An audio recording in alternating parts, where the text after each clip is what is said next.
Jeff Grimshaw, BNN, with you once again. Now we're at the Bennington Battle Monument, and we are with who's called one of the real battlers in Bennington, Mike Silver, candidate for Vermont House District 2-1. Mike, welcome. Thank you very much, Jeff. Okay, why are we at the monument?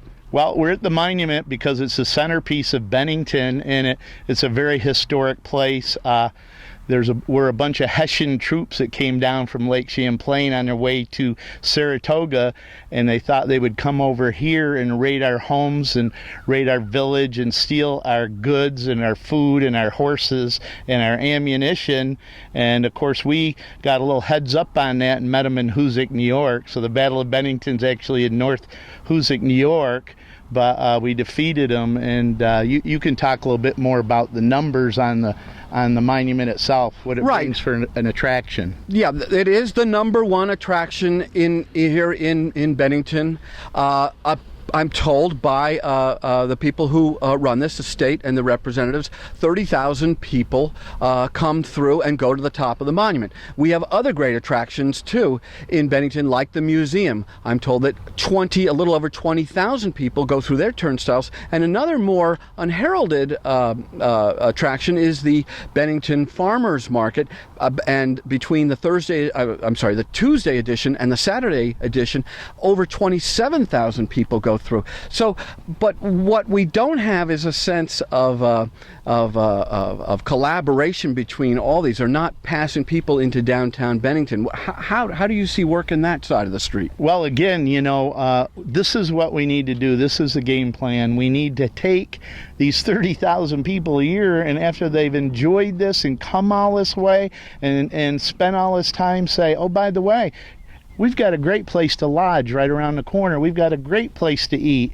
We've got a great museum down the way that's kind of tied in with this somewhat. Oldest battle flag in the United States. And you can go down and see that. We've got covered bridges. We have all these assets. Bennington has a lot of assets. I think of Saratoga, their asset is a flat track. Well, and there's other areas that draw tourists that have assets. We've got as many as any of them. The Walloomsac River, for a long time, there was, the Battenkill was a premier northeast trout fishing river, but because of what has happened in that environment, not so much so. But the Walloomsac has some great trout and great fish in it, and we could clean it up a little more and promote it a little more. There's people that love to trout fish, that would come here. So we need to come together as a cohesive group with a plan such that these 30,000 people that go through this monument can get directed to our businesses, and we can all work together. This is such an asset.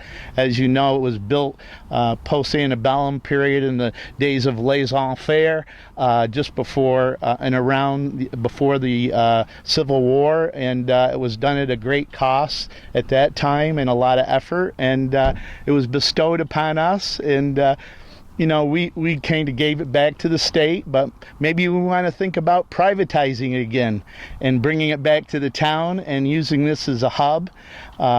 I want to put an addendum, Jeff, on what we talked about before, as far as putting some kind of filter plant in North Bennington and Bennington in one of our facilities that are empty now. If we get a box truck and we do our job and we put that inventory in a truck, we can have it over there, those chip fab factories, in 1 hour.